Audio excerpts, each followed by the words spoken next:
Good morning, breakfast fans. Today I'm going to show you how to make my favorite version of eggs. I kinda privately call them souffle-eggs. I don't know if that's appropriate to describe them as souffle eggs, but that's kind of what they seem like to me, so that's what I go with. So without too much further ado, let me just show you how to do it. So we start off with a little bit of butter.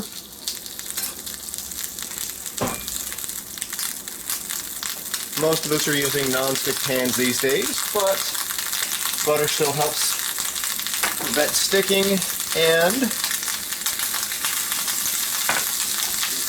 it also adds some nice flavor. I've tried this with oil, and it does not taste as good, so I strongly recommend butter. So this is a little bit of paprika, this is a little bit of pepper, and that's all I'm adding. Butter, pepper, and paprika. As you can tell, I already preheated this pan, trying to make this go a little bit faster. You just want to coat the bottom with it. Here's the next step. Egg whites. Egg whites in a little carton like this. I don't care what brand you buy, just make sure it's in a little carton.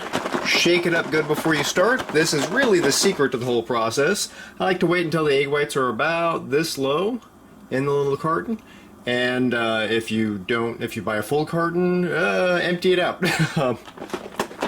So you want to shake this up until it's very frothy, until you've got mostly this foamy stuff in there. Looks different, looks weird, but trust me, this is what you want. And this is going to puff up quite a bit as you cook it, so you don't want to fill up the whole pan. And that probably right there is good. So that's how you start.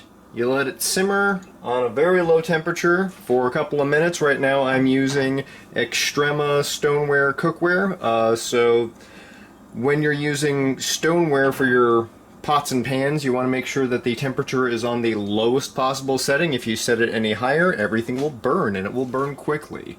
This is going to take 4 or 5 minutes, so I'm going to go ahead and pause it right now, but we will come back when this is a little bit more fully cooked, and then we will finish the process. Alright, it's been about 5 minutes. We're back. Let's take a look at how this is going, and just as predicted, very much puffed up. The last part of this, perhaps the trickiest part, is flipping this over.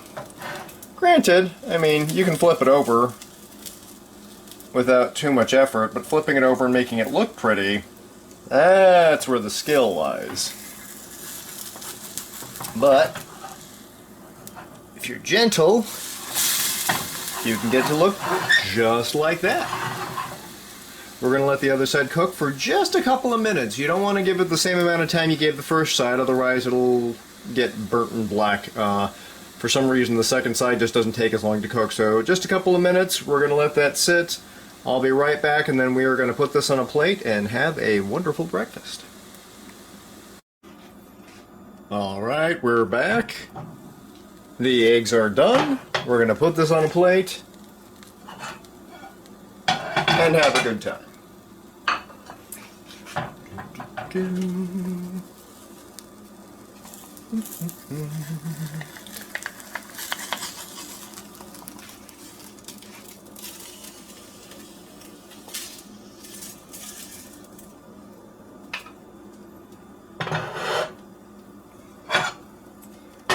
So this is how they look on a plate when they are done. You'll notice that they have puffed down quite a bit, but they still have a very delicate texture that really adds a lot to the flavor.